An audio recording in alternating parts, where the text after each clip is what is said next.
on FM, online, on your mobile and on your smart speaker.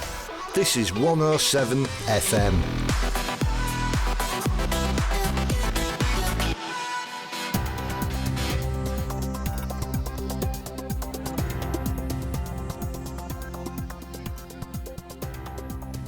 This is a paid-for promotion on behalf of the Business Culture Hull and East Yorkshire and the Hull Expo 2025. In the studio with me, we have got Damien Baker, the Chief Technical Officer, and Nick Knight, the Chief Revenue Officer of Storetec, one of the principal sponsors of this year's Hull Expo. Hello, gentlemen. How are you doing? Yeah, really good, thanks. Really good. Hello. All right. If I could start with you, Nick. How do you feel being one of the principal sponsors of probably the area's biggest business expo? Yeah, really privileged. And you know, when the team reached out, we've been working with Business Culture Hay for some period of time now, and you know, Storetec are trying to work with local businesses, trying to improve our relationships in local area. We've been here for 23 years. We do a lot of work with local businesses, and we'd like to expand that further. Damien, forgive me for saying I don't know an awful lot about your business and what have you other than from what I've gathered from the website. Yeah. Can you give me a broad brush of exactly what it is that you do? Yeah, of course can. I think I'll break it down into two key functions. Fundamentally, the business is founding on helping organisations digitise the data. So businesses have lots of paper, plans, records, and we turn that into a digital record for them. The second element is built here in Hull. We've got a very sophisticated cloud-based SaaS platform integrated with AI. And to cut things short and get straight to the point, what that does is allow us to interrogate that data in very clever ways. Mm-hmm. So, instead that, said company, Nick, would come to you and say, right, I've got all this wad of files left, right and centre, the stacking up in the storeroom and what have you. What do you actually do? I mean, obviously digitising it, is it what sort of data or information are you digitising for organisations and companies? So in the main, it's data that needs to be held for regulation. Mm-hmm. So it could be held upwards of 100 years, depending on what it is. Companies will come to us. They are looking for a number of reasons. Firstly, they want access to that information because obviously it's lots of printed text. It could be fading. It could be old. It could be stuff that they want to create space within their offices for more fee payers. So legal, for example. We will work with them. We will pick those boxes up. We will scan that paper, return it back to them as a fully searchable PDF, so they're able to look for any keyword within that document and be able to utilise that within their working environment. I mean, I can see where you're coming from with that because many years ago when I first started my working life when I was 16 and I was on a youth opportunity scheme, that's showing me age there.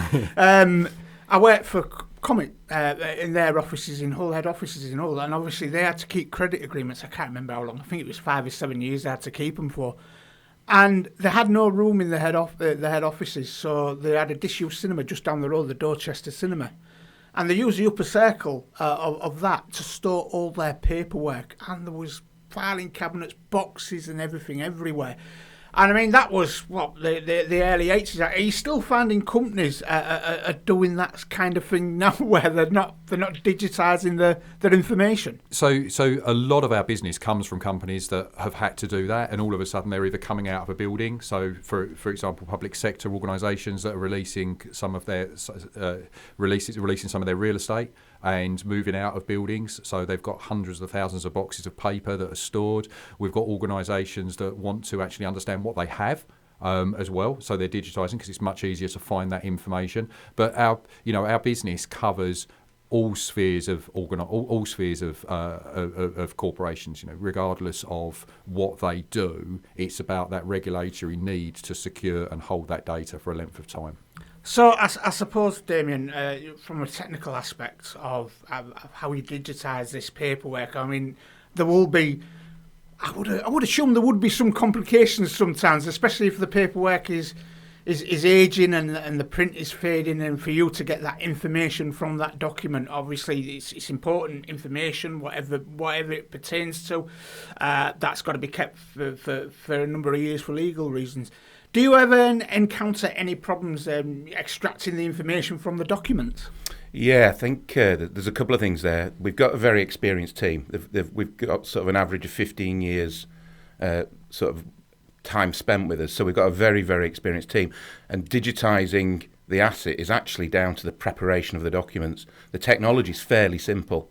What's really interesting, though, is once we've digitised it, what our MDI platform can do is actually help turn what used to be paper processes into digital. So it's not just about converting it from paper to digital, it's then working with organisations and building for them digital workflow. And a workflow is basically, if you've got to go and do a van inspection, used to be done on a bit of paper, now it can be done on a tablet and it can be approved and signed digitally. Mm-hmm. I mean, I've noticed on your website you still do use microfiche. Yeah, we still get a lot. Still get a lot. I think we've got 60,000 coming in from a council. Wow. We get microfiche, we get film, we get lots of large format drawings from councils around building infrastructure that they've never digitised. We get records from councils, all the different departments, and in some cases they can spend a day looking for one record. Once we get it into the platform, they can find it in seconds, and then they can summarise the data in that record within seconds as well. Well, I mean, I suppose, Nick, when you've got big organisations like Damien mentioned, councils and stuff like that, it kind of like it's a little bit astounding that in this day and age of digital advancement, they're still keeping paper records. I mean, on one side you've got the amount of paper that's being used, a number of trees that are being cut down, or recycled paper and what have you, where it can be held securely, physically on a disk or in the cloud, and that information is at a click of a button. No. Why do you think large organisations, I mean, you mentioned council, there must be other large organisations that hold, reams and reams of paper files and what have you. How do you go about, trying to entice them to put this digitise this information and the advantages of it? Because obviously there must be some of these organisations must be stuck in their ways. Yeah, and I think it's a really good insight, and one of the more astounding pieces is that every piece of paper now is created originally digitally, and somebody's pressed print to print it off. Yeah. And so they've put it into paper form. We're returning it back into digital form.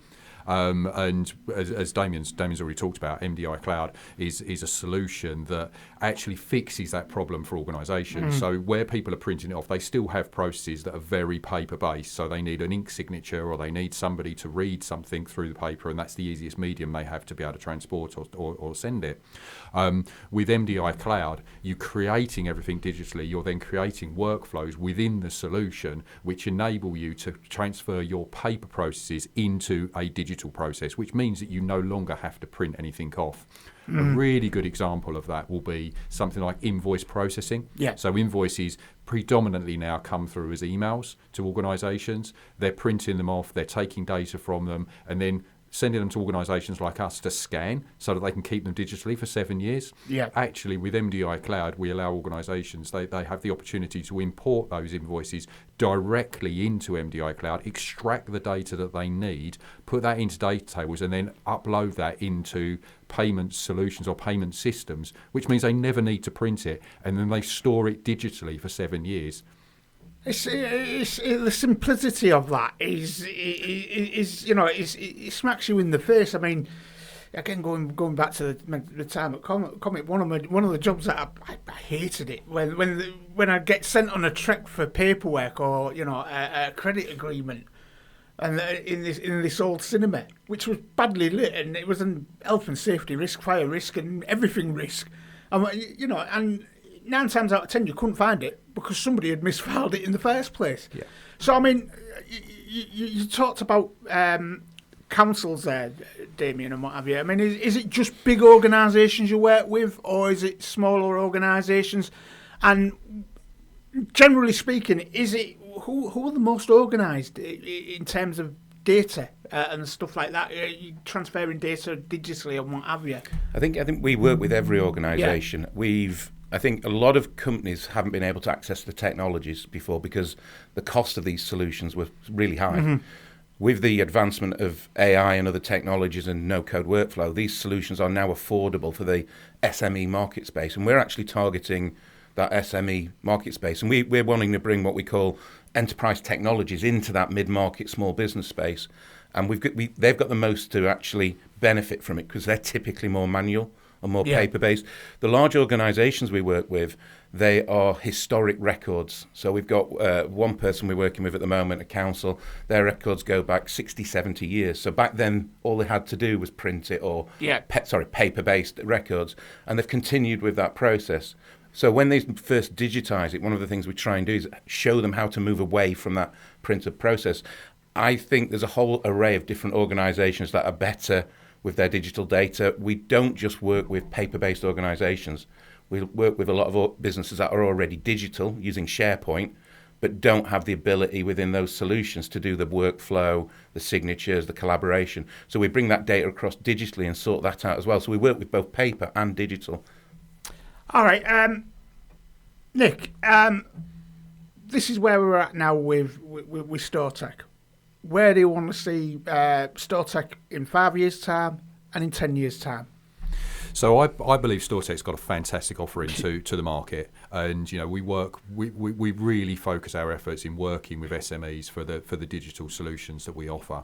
And I see that Storetec will not only be able to deliver that product of MDI Cloud into SMEs across the UK, but also expand that out across Europe and possibly into the US as well. So we've got big plans. We're really aggressively focused on how we do that, because what we believe we have is a solution that, to coin what Damien's already said, brings enterprise level connectivity and productivity and solutions into that SME market at a cost that's not only very affordable, but also works with the budget that the organisations have in the way that we've tiered the product and the activity that you can do within the product at different levels.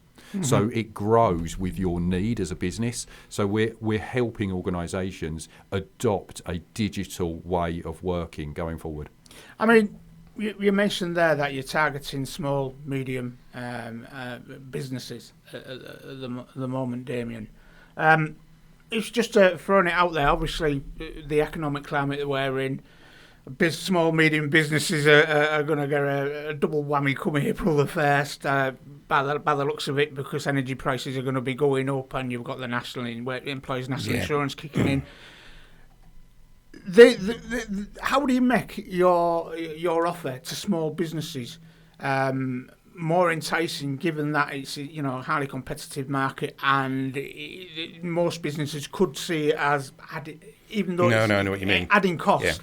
Yeah. I think what the best way to look at that is these small businesses are having to use people to do very basic tasks, not value-added tasks, to help them grow their businesses. Yeah. Our job is to go in and stop people spending half a day looking for an invoice, spending half a day keying in data into a system. We can put MDI Cloud in, automate that, and free up resource to go and look at the more value-added tasks in businesses. Once that platform's in place, that business can grow with its existing overhead. Yeah. Thus control its costs as it gets bigger. So we're actually going in and helping manage the overhead of an organisation and then helping them do more with less resource as they get bigger. So basically it's the elimination of waste in a process, and it's freeing up a person to do something that adds value to a business. Yeah, and completely. And I mean, there's a really good example of a client that adopted MDI Cloud quite early on, and they, the cost for them is minimal compared to the size of the organisation. However, because they digitised all of their paperwork, they were able to find the certifications they needed to sell off products they no longer needed, which they would usually have just sent for scrap. They sold those for over £250,000 because they had the certification. They could get to the it would have taken them weeks to find that certification, looking through hundreds of boxes of paper before they digitised it. So that's an end-to-end solution. Not only have we digitised the paper, we've also put it into MDI Cloud and given them the highly searchable functionality to find things at a touch of a button, which then has generated significant cash for their organisation to reinvest. Okay, finally, chaps, to wind things up, how do people get in touch with Storetec? Via our website, www.storetec.net, and via our phone, which is our direct line 01482 608 630. Gents, thanks for your time today. I wish you all the best in the future, and good luck at the expo, and we'll definitely be talking to you at the expo as well. Brilliant, thank you very much. This is 107 FM, from the mouth of the Humber to the lugholes of the universe.